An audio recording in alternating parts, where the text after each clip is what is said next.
کیا یہ بیماری ان میں منتقل ہو بھی سکتی ہے یا نہیں. تو اس طرح کا جو خاکہ ہوتا ہے اس کو کاغذ پر بنانا یا پھر عام عوام کو بتانا، یہ بھی ایپیڈیمیولوجی کا ہی حصہ ہوتا ہے، جس سے مراد یہ ہے کہ کوئی بھی شخص کس طرح سے بیماری حاصل کرتا ہے، کون سا شخص کمزور ہے، کون سا صحت مند ہے، یا پھر کون سے شخص کو یہ بیماری ہو سکتی ہے. یہ بھی ہم اس کے اندر اسٹڈی کرتے ہیں.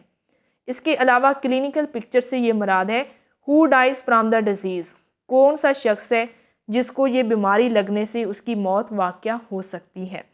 جیسا کہ مثال کے طور پر ایڈز ہے. جیسے کسی شخص کو یہ پتہ چلتا ہے کہ اس کو ایڈز ہو چکی ہے تو اس کو سب سے پہلے یہی سوال اس کے ذہن میں آتا ہے کہ اب یہ بیماری جان لیوا ہے اور میں مر جاؤں گا.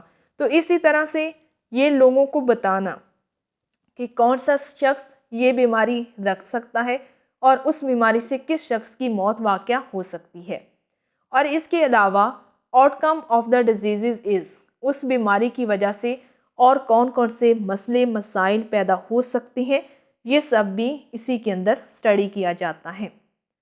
اس کے بعد ہے 6 نمبر پر identifying syndrome and precursors. For example the relationship of the high blood pressure to stroke. سب سے پہلے لفظ سنڈروم کو سمجھنے کی کوشش کریں کہ یہ کیا ہے.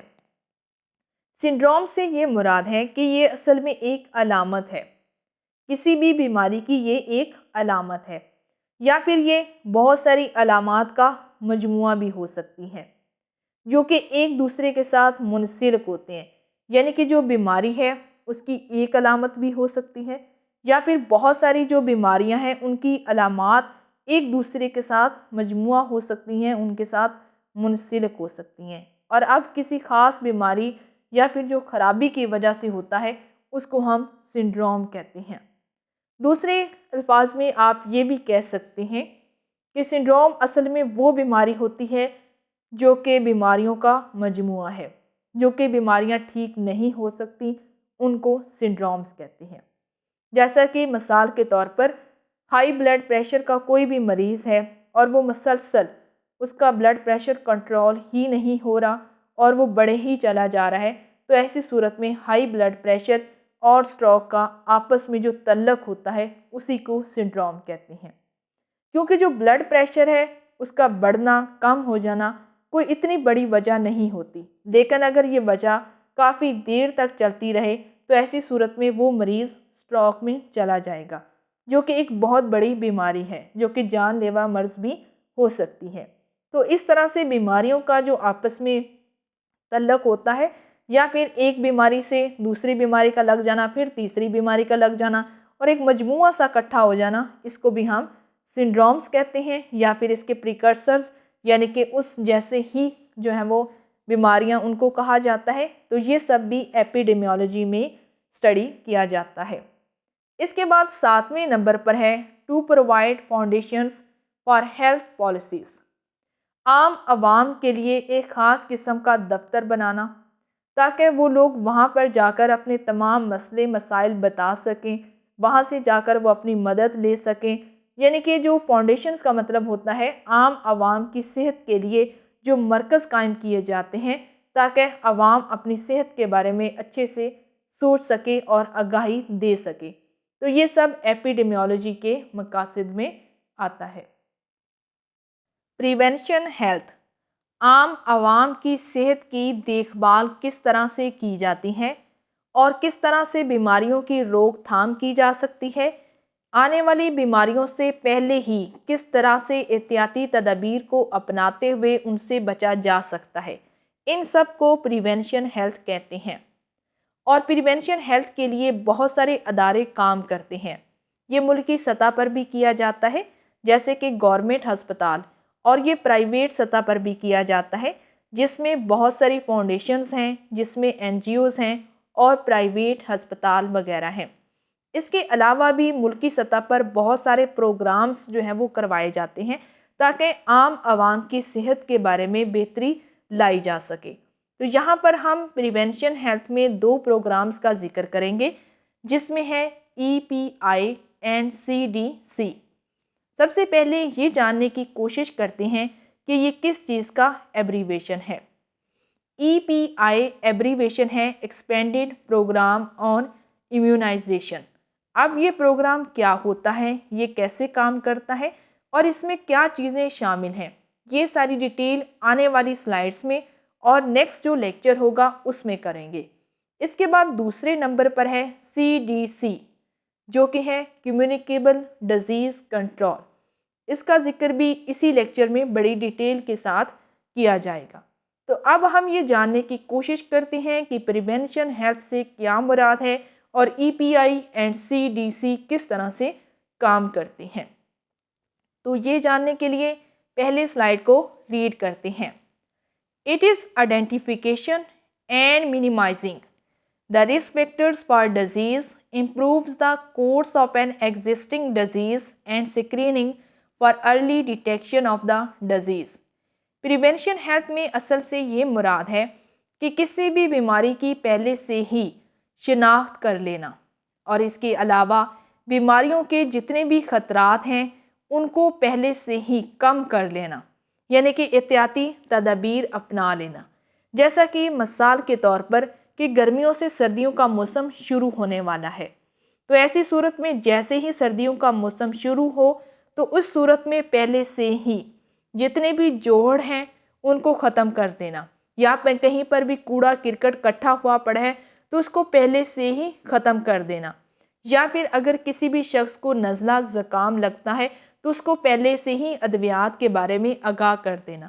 تو اس طرح سے بہت سارے طریقہ کار سے بیماریوں سے ہم روک تھام کر سکتے ہیں۔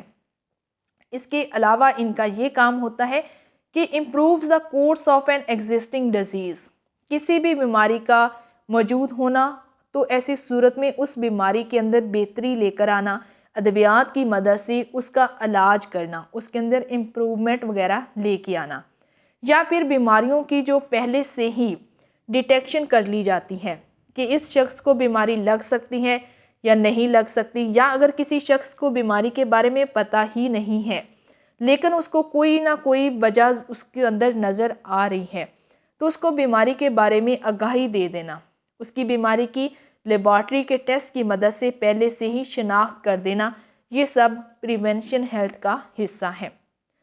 It may also includes the public health achievements such as vaccination programs and control of many infection diseases۔ Prevention health کے اندر عام عوام کی جتنی بھی اچیومنٹس ہوتی ہیں کہ ان کی صحت کو اس علاقے کے اندر بہتر کیا جا سکا ہے، تو یہ سب بھی پریونشن ہیلتھ کا حصہ ہوتا ہے۔ جیسا کہ مثال کے طور پر کسی بھی خاص علاقے کے اندر ویکسین کے پروگرامز لگانا کہ کوئی بھی بیماری ہے اس کی پہلے سے ہی ویکسینیشن کروا لی جائے، جیسے کہ انفلیزا کی ویکسینیشن کروانا، پولیو کی ویکسینیشن کروانا، اس کے علاوہ تپدق کی ویکسینیشن کروانا۔ بہت ساری ایسی بیماریاں ہیں جن کے لگنے سے پہلے ہی ان کی ویکسینیشن کا پروگرام کر دینا، اور اس کے علاوہ بہت ساری جو موسمی بیماریاں ہوتی ہیں ان پر پہلے سے ہی کنٹرول حاصل کر لینا، یہ سب پریونشن ہیلتھ کا حصہ ہے۔ اور اس کے علاوہ اس میں اور بھی بہت ساری بیماریاں شامل ہیں جیسا کہ پولیو، اس کے علاوہ ڈفتیریا کو اردو میں کہتے ہیں خناق، اس کے علاوہ یلو فیور پیلا بخار، اینڈ اسمال پاکس یعنی کہ چیچک وغیرہ۔ ان تمام بیماریوں کے بارے میں آگاہی ہونا، ان تمام بیماریوں کو پھیلنے سے پہلے ہی ان پر کنٹرول پا لینا اور ویکسینیشن کے پروگرام کی مدد سے عوام کو پہلے سے ہی ویکسینیٹ کر دینا، یہ سب EPI اینڈ CDC کا حصہ ہوتے ہیں اور اسی کو ہم پریونشن ہیلتھ کہتے ہیں۔ What is communicable disease control? CDC سے کیا مراد ہے؟ سب سے پہلے کمیونیکیبل ڈیزیزز کے بارے میں جاننے کی کوشش کرتے ہیں کہ یہ کیا ہوتی ہیں تاکہ ہمیں ان کے کنٹرول کے بارے میں بھی جاننا آسان ہو جائے، اور یہ جاننے کے لیے پہلے سلائیڈ کو ریڈ کرتے ہیں۔ The diseases which are transmitted directly or indirectly from one person to another is called communicable diseases۔ communicable diseases اصل میں ایسی بیماریوں کو کہا جاتا ہے جو کہ ایک شخص سے دوسرے شخص کے اندر منتقل ہوتی ہیں۔ اور یہ متعدی بیماریاں ایک شخص سے دوسرے شخص کے اندر ڈائریکٹلی بھی منتقل ہو سکتی ہیں، یعنی کہ دو لوگ ایک دوسرے کے ساتھ مصافحہ کر رہے ہیں تو ایسی صورت میں بھی وہ بیماری ان میں منتقل ہو سکتی ہے۔ یا پھر یہ بھی ہو سکتا ہے کہ دو لوگ فاصلے پر کھڑے ہیں لیکن ان کے اندر بیماری کا تبادلہ ہو چکا ہے، تو اس طرح سے بھی یہ بیماری ایک شخص سے دوسرے شخص کے اندر منتقل ہو سکتی ہے۔ تو ایسی بیماریوں کو کمیونیکیبل ڈیزیزز کہتے ہیں۔ اب میں آپ کو تھوڑا سا اور ایکسپلین کر دوں کہ کمیونیکیبل ڈیزیزز اصل میں وہ بیماریاں ہوتی ہیں جو کہ ایک شخص سے دوسرے شخص کے اندر منتقل ہوتی ہیں، اور یہ جو منتقلی ہے وہ ڈائریکٹلی بھی ہو سکتی ہے اور انڈائریکٹلی بھی ہو سکتی ہے، اور اس کو کمیونیکیبل ڈیزیزز کہتے ہیں۔ These diseases can be prevented by the practicing hygiene and improving the living standards of the general public۔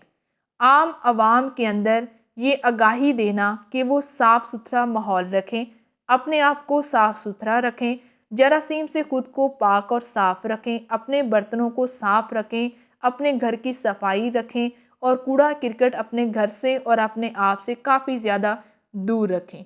تو ان ساری چیزوں کے اوپر اگر وہ عمل کریں گے تو ایسی صورت میں وہ کمیونیکیبل ڈیزیز سے بچ جائیں گے۔ اور اس کے علاوہ عام عوام کی صحت سے متعلقہ اور ان کی زندگی سے متعلقہ ان کے اندر جو امپروومنٹ لے کر آنا، یہ سبھی کمیونیکیبل ڈیزیزز کو بہت زیادہ کم کر سکتا ہے۔ اب ہم یہ جاننے کی کوشش کرتے ہیں کہ کس طرح سے فارماسسٹ جو ہے وہ کمیونیکیبل ڈیزیزز کنٹرول میں اپنا جو ہے وہ رول پلے کر سکتا ہے۔ A pharmacist being in direct contact with the general public is in a better position to educate the peoples about the general aspects of the communicable diseases, their causes, how these diseases spread, their prevention and control۔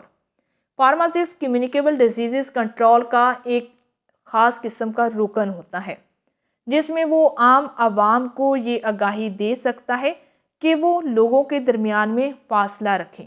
وہ لوگوں کو یہ بھی آگاہی دے سکتا ہے کہ کون سی بیماریاں متعدی ہوتی ہیں اور کون سی بیماریاں غیر متعدی ہوتی ہیں اور ان کی کیا وجوہات ہوتی ہیں، وہ بیماریاں کیسے پھیل سکتی ہیں، ان بیماریوں سے کیسے بچا جا سکتا ہے، کون سی ادویات کا استعمال کرتے ہوئے ان بیماریوں کو کنٹرول کیا جا سکتا ہے۔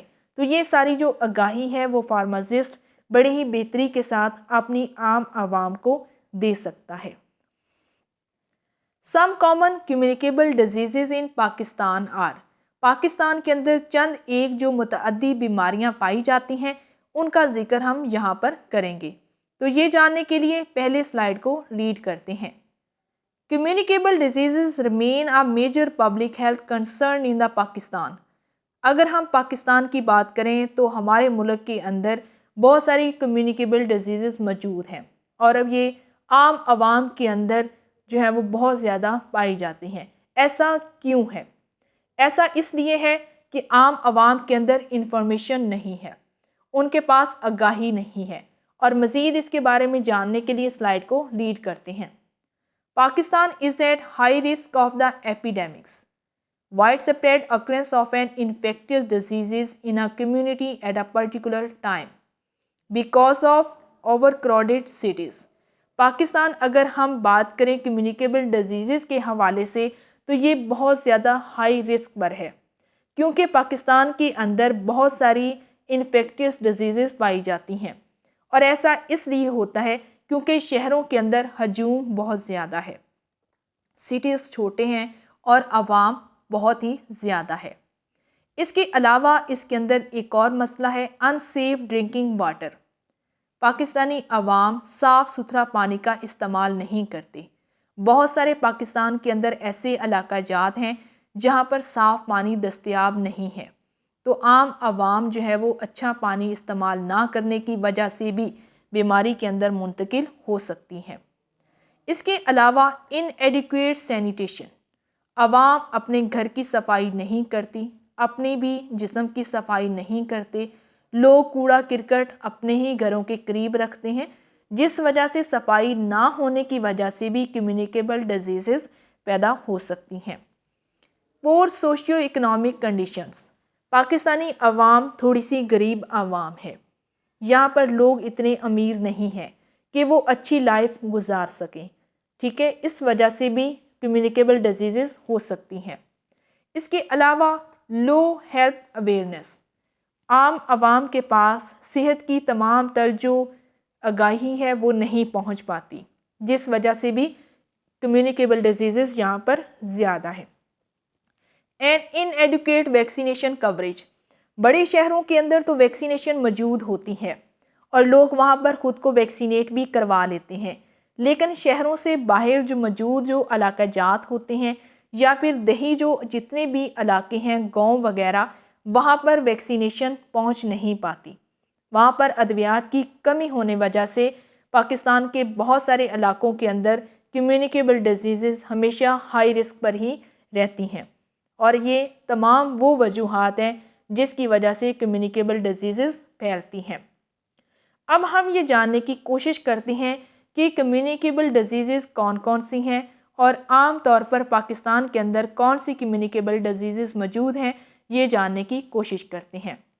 سم کامن کمیونیکیبل ڈیزیزز آر، چند ایک کمیونیکیبل ڈیزیزز کا ذکر یہاں پر کریں گے، جس میں سب سے پہلے نمبر پر ہے چکن پاکس. یہاں پر آپ کو تصویر میں واضح طور پر چکن پاکس کو دکھایا گیا ہے. چکن پاکس ایک ایسی بیماری ہے جس کے اندر انسانی جسم کے اوپر چھوٹے چھوٹے سے دانے بن جاتے ہیں اور ان دانوں کے اندر پانی موجود ہوتا ہے. بلبلا نما جو دانے ہوتے ہیں ان کو چکن پاکس کہتے ہیں. اس کے بعد دوسرے نمبر پر ہے انفلوئنزا. انفلوئنزا بھی ایک ایسی بیماری کو کہا جاتا ہے جس کے اندر کسی بھی شخص کو جب نزلہ اور زکام لگتا ہے، ریسپیریٹری جو ڈس آرڈرز ہوتے ہیں ان کو ہی ہم انفلوئنزا کہتے ہیں. اس کے بعد تیسرے نمبر پر ہے ٹیوبرکلوسس، جس کو ہم عام زبان میں ٹی بی بھی کہتے ہیں، اور یہ بھی ایک ریسپیریٹری ڈس آرڈر ہے. اس کے بعد چوتھے نمبر پر ہے ہیپاٹائٹس، جس کو عام زبان میں پیلا یرکان بھی کہتے ہیں، جیسا کہ آپ کو یہاں پر تصویر میں دکھایا گیا ہے. اس کے بعد پانچویں نمبر پر ہے میزلس. میزلس کے اندر بھی انسانی جسم کے اوپر چھوٹے چھوٹے دانے سے بن جاتے ہیں، سرخ رنگ کی جو جلد ہو جاتی ہیں اس کو میزلس کہتے ہیں. لیکن میزلس اور چکن پاکس میں فرق ہوتا ہے. چکن پاکس کے اندر جیسے میں نے ابھی آپ کو بتایا کہ دانے پانی والے ہوتے ہیں، جبکہ میزلس کے اندر دانے خشک ہوتے ہیں لیکن جلد کا رنگ سرخ ہو جاتا ہے. اس کے بعد 6 نمبر پر ہے ایڈز، جس کو ایکوائرڈ امیون ڈیفیشنسی سنڈروم کہا جاتا ہے. Mode of transmission of communicable diseases. Communicable diseases کس طرح سے ایک شخص سے دوسرے شخص کے اندر منتقل ہوتی ہیں، ان کے منتقلی کی کیا وجوہات ہوتی ہیں، یہ ساری ڈیٹیل اس ٹاپک میں جاننے کی کوشش کرتے ہیں. اور یہ جاننے کے لیے پہلے سلائیڈ کو ریڈ کرتے ہیں. There are many ways in which a communicable diseases may be transmitted. بہت ساری وجوہات ہوتی ہیں جس وجہ سے متعدی بیماریاں ایک دوسرے شخص کے اندر منتقل ہو سکتی ہیں. Communicable diseases may be transmitted by the direct or indirect methods depending on the infectious agent. Communicable diseases کو اردو زبان میں متعدی بیماریاں کہا جاتا ہے. اب یہ جو متعدی بیماریاں ہوتی ہیں یہ اصل میں ڈیپینڈ کر رہی ہوتی ہیں اس جراثیم کے اوپر کہ اس کی نوعیت کیا ہے. کیا وہ جراثیم بہت ہی زیادہ کمزور ہے یا پھر وہ جراثیم بہت ہی زیادہ مضبوط اور صحت مند ہے. تو یہ سارا اس کے اوپر ڈیپینڈ کرتا ہے کہ بیماری ڈائریکٹ ہوگی یا پھر انڈائریکٹ ہوگی. تو اس طرح سے جو کمیونیکیبل ڈیزیزز ہوتی ہیں وہ ڈائریکٹلی بھی ایک شخص سے دوسرے شخص کے اندر منتقل ہو سکتی ہیں یا پھر اس کے علاوہ وہ انڈائریکٹ بھی ایک شخص سے دوسرے شخص میں منتقل ہو سکتی ہیں. اب یہ ڈائریکٹ اور انڈائریکٹ یہ کون سے میتھڈز ہوتے ہیں یہ جاننے کی کوشش کرتے ہیں. سب سے پہلے نمبر پر ہے ڈائریکٹ کانٹیکٹ یعنی کہ direct method. Direct contact is establishing through touching, kissing, speaking, hand shakes. Direct اصل میں وہ میتھڈ وہ طریقہ کار ہوتا ہے جس کے اندر کوئی بھی شخص دوسرے شخص سے جب سلام لیتا ہے اس کے باڈی کو ٹچ کرتا ہے تو اس طرح سے بھی ایک شخص سے دوسرے شخص میں بیماری منتقل ہو سکتی ہے. یا پھر کسنگ کرنے سے، یہ بھی ایک ایسا وے ہے جس کے اندر ایک شخص کا سلائیوا دوسرے شخص کو لگ رہا ہوتا ہے، تو اس صورت میں بھی بیماری ایک شخص سے دوسرے شخص میں منتقل ہو سکتی ہے. یا پھر اسپیکنگ، آپ کے پاس آ کر کوئی بندہ بات کر رہا ہے، بہت ہی قریب ہو کر کوئی شخص اگر آپ سے بات کرتا ہے تو یہ بھی ڈائریکٹ کانٹیکٹ ہے. ہینڈ شیکس، اس کے ساتھ ہاتھ ملانے سے بھی یہ بیماری ہو سکتی ہے. اب ہم بات کرتے ہیں کہ انڈائریکٹ میتھڈز کیا ہیں. انفیکشنز میں be transmitted by the indirect through the vehicles. Indirect methods اصل میں وہ طریقہ کار ہوتا ہے جس کے اندر دو شخص بہت ہی فاصلے پر کھڑے ہیں، یا پھر ایک شخص جو ہے وہ کسی اور جگہ پر کھڑا ہے، یا پھر وہاں سے اٹھ کر چلا گیا ہے اور اس کا کوئی پتہ نہیں ہے، لیکن وہ اپنے پیچھے کچھ بیماریاں چھوڑ گیا ہے. اس کو کہتے ہیں انڈائریکٹ میتھڈ. جیسا کہ وہیکلس، آپ کسی کی سواری پر سوار ہو رہے ہیں اور وہ شخص جو پہلے والا تھا وہ وہاں پر اپنے جراثیمز کو چھوڑ گیا ہے، تو ایسی صورت میں بھی کمیونیکیبل ڈیزیزز منتقل ہو سکتی ہیں. اس کے علاوہ فوڈ، خوراک سے بھی، کسی کے برتن استعمال کرنے سے، کسی کا بچا ہوا کھانا استعمال کرنے سے، یا پھر کھانا صحیح نہ ہونے کی وجہ سے، یا پھر کوئی شخص جو کہ کھانا پکا رہا ہے اس کے ہاتھوں کے جراثیمز آپ تک بھی منتقل ہو سکتے ہیں. فلوئڈ اور any other thing that an infected person use, کوئی بھی جوس اگر کسی شخص نے استعمال کیا ہے تو بھی اس سے کمیونیکیبل ڈیزیزز منتقل ہو سکتی ہیں. یا پھر اس کے علاوہ آپ نے کسی شخص سے کوئی بھی چیز لی ہے، ٹھیک ہے، جیسے کوئی بھی میڈیکل چیز ہو سکتی ہے، جیسے کہ اگر آپ نے کسی بھی شخص کا جو ہے وہ خون لیا ہے، یا پھر اس کے باڈی کا کوئی آرگن جو ہے وہ اپنے اندر ریپلیس کروایا ہے، تو اس طرح کے انسانی باڈی کے جتنے بھی فلوئڈز ہیں اس سے بھی دوسرے شخص کو بیماری لگ سکتی ہے. اب میرے خیال میں آپ کو یہ ساری باتیں واضح ہو چکی ہیں کہ ڈائریکٹ اور انڈائریکٹ سے کیا مراد ہے. ڈائریکٹ اصل میں وہ چیز ہوتی ہے جو کہ کسی بھی شخص کے ساتھ ٹچ کرنے سے، کس کرنے سے، اسپیک کرنے سے، ہینڈ شیک کرنے سے، دوسروں کے کپڑے استعمال کرنے سے، یا اس دوسروں کے ساتھ لگ جانے سے، یہ ہوتا ہے ڈائریکٹ. اور انڈائریکٹ ہوتا ہے جو کہ فاصلے پر لوگ موجود ہیں اور اس طرح سے بھی بیماری منتقل ہو رہی ہے، تو اس کو انڈائریکٹ کہتے ہیں. These diseases are also transmitted through the droplets of the saliva. اگر کسی شخص نے تھوک پھینکا ہے تو اس سے بھی بیماری ہو سکتی ہے. کف، اگر کوئی شخص کھانس رہا ہے تو اس سے بھی بیماری ہو سکتی ہے. سنیزنگ، اگر کوئی شخص چھینک رہا ہے. اور سپیکنگ، اور وہ بڑی اونچی آواز میں بات کر رہا ہے، آپ کے قریب آ کر آپ کو کچھ بتا رہا ہے، تو ایسی صورت میں بھی کمیونیکیبل ڈیزیزز ایک شخص سے دوسرے شخص میں منتقل ہو سکتی ہیں. Next and a very important topic is control and prevention of communicable diseases. متعدی بیماریوں سے کنٹرول اور ان کی روک تھام کیسے ممکن ہے، کس طرح سے ان کو کنٹرول اور ان سے بچاؤ کیا جا سکتا ہے، یہ ساری ڈیٹیل یہاں پر جاننے کی کوشش کرتے ہیں. اور یہ جاننے کے لیے پہلے سلائیڈ کو ریڈ کرتے ہیں. There are 3 essential components in the chain of infection: source or reservoir, mode of transmission and susceptible host. جتنی بھی کمیونیکیبل ڈیزیزز ہیں ان کو 3 اضافی کمپوننٹس کے ساتھ کنٹرول کیا جا سکتا ہے. سب سے پہلے آپ کو اس کے انفیکشن کے بارے میں علم ہو کہ وہ کون سی بیماری ہے. اس کے بعد اس بیماری کے ذخائر، اس کے ذرائع کا بھی معلوم ہو کہ وہ بیماری کون سا سورس رکھتی ہے. کیا وہ بیکٹیریل ہے، کیا وہ وائرس ہے، کیا وہ پیراسائٹ سے آئی ہے، اور اس کے علاوہ اس کا ریزروائر یعنی کہ ذخائر کیا ہے. کیا وہ کوڑے سے منتقل ہوئی ہے، کیا وہ ایک شخص سے دوسرے شخص کے اندر منتقل ہوئی ہے، کیا وہ خراب کھانا کھانے سے منتقل ہوئی ہے. تو ساری جو بھی اس کی موڈ آف ٹرانسمیشن ہے، یہ ساری چیزیں بھی اسی کے اندر اسٹڈی کی جاتی ہیں.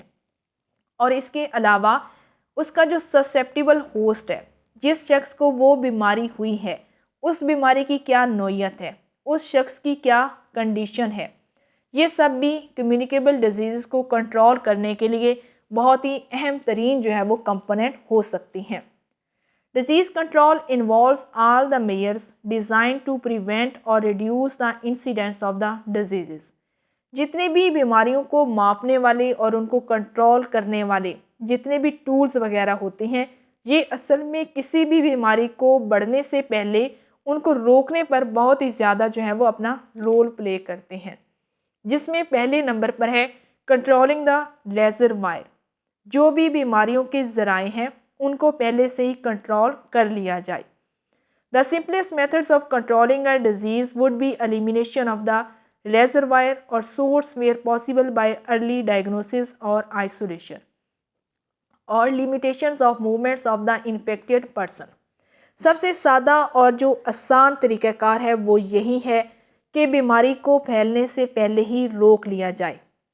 یعنی کہ آپ کو اگر معلوم ہو جائے کہ یہ بیماری کس وجہ سے پھیل رہی ہے، تو ایسی صورت میں سب سے جو سادہ سا طریقہ کار ہے وہ یہی ہے کہ اس بیماری کا جو سورس ہے، اس کا جو ریزروائر ہے کہ یہ بیماری اس وجہ سے ہو رہی ہے، اس کو پہلے سے ہی ختم کر دیا جائے۔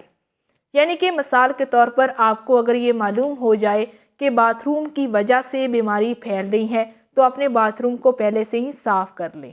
اور اگر آپ کو یہ معلوم ہو جائے کہ کوڑے کرکٹ کی وجہ سے بیماری پھیل رہی ہے، تو اپنے گھر کا کوڑا کرکٹ باہر پھینک دیں، اور اگر علاقے کے اندر پڑا ہوا ہے تو اس علاقے کو وہاں سے صاف کروا لیں۔ یعنی کہ آپ کی جو سب سے جو سادہ طریقہ ہے وہ یہی ہے کہ آپ پہلے اس کا سورس ڈھونڈیں کہ وہ بیماری کس وجہ سے ہو رہی ہے، اور اس کی وہ جو وجہ ہے سب سے پہلے اس کو وہاں سے ریموو کریں۔ اس سے کیا ہوگا کہ آپ بیماری کو مزید بڑھنے سے روک دیں گے۔ اور جب ایسا ممکن نہ ہو، یعنی کہ سورس آپ کو لگ چکا ہے، اس وجہ سے بیماری جو ہے وہ لگ چکی ہے اگر کسی مریض کو، تو ایسی صورت میں اس بیماری کا ڈائیگنوز کروا لیا جائے، اس بیماری کی مکمل طور پر تشخیص کرائی جائے، آئسولیشن اس کا مکمل طور پر جائزہ لیا جائے، اس کا لیبارٹری کے اندر مطالعہ کروایا جائے کہ جس بھی انفیکٹڈ پرسن کو وہ بیماری لگی ہے اس کی کیا نوعیت ہے، وہ کون سی بیماری ہے، کس وجہ سے ہوئی ہے۔ تو یہ ساری چیزوں کو جانتے ہوئے آپ سب سے پہلے اس کا جو سورس ہے اس کو وہاں سے ختم کریں، تو ایسی صورت میں آپ اس بیماری کو مزید بڑھنے سے روک سکتے ہیں۔ اس کے بعد دوسرے نمبر پر ہے interruption of transmission. In this method we break the chain of transmission to control the disease۔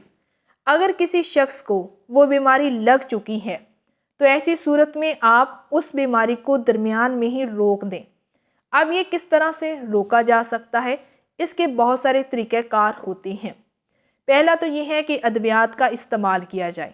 اس بیماری کا جیسے ہی آپ کو معلوم ہو، فوراً سے ہی ادویات کا استعمال شروع کر دیں۔ اس صورت میں کیا ہوگا کہ آپ بیماری کو پھیلنے سے پہلے ہی بیماری کو روک رہے ہیں۔ یا دوسرا جو نیچرل طریقہ کار ہے وہ یہ ہوتا ہے کہ آپ نے جو ہے وہ درمیان میں کوئی فاصلہ رکھ لینا ہے۔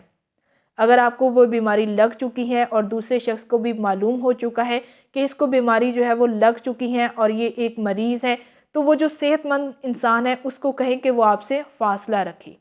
تو اس طرح سے بھی بیماری جو ہے وہ ایک شخص سے دوسرے شخص کے اندر منتقل نہیں ہو سکتی، یا پھر اگر آپ کے اندر ہی منتقل ہو چکی ہے تو ایسی صورت میں آپ جو ہے وہ اس کو مزید جو ہے وہ اپنے اندر آنے سے روک سکتے ہیں۔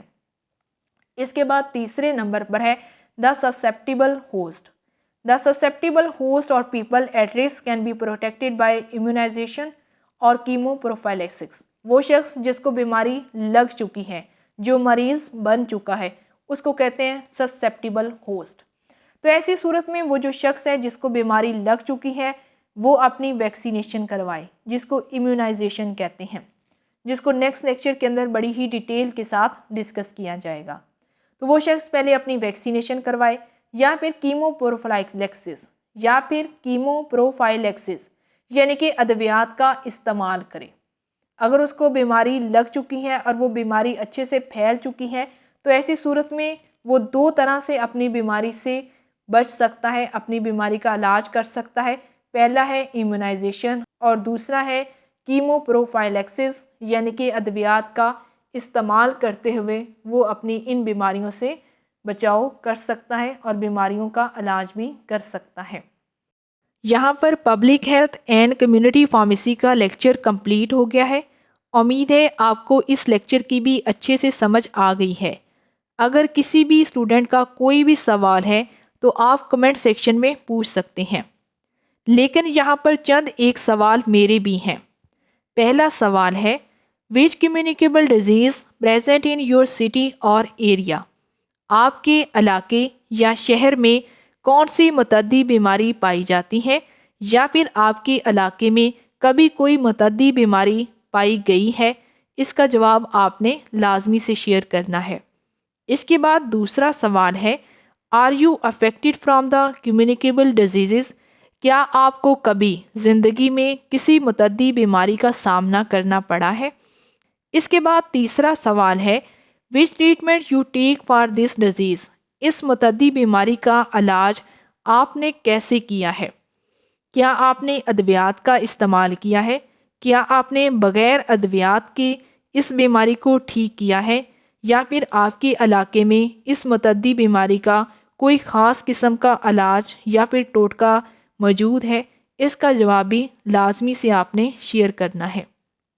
اس کے بعد آخری اور بہت ہی اہم سوال ہے are government work for communicable diseases in your city? کیا آپ کے شہر یا پھر علاقے میں گورنمنٹ کمیونیکیبل ڈیزیزز پر کام کر رہی ہے یا پھر نہیں؟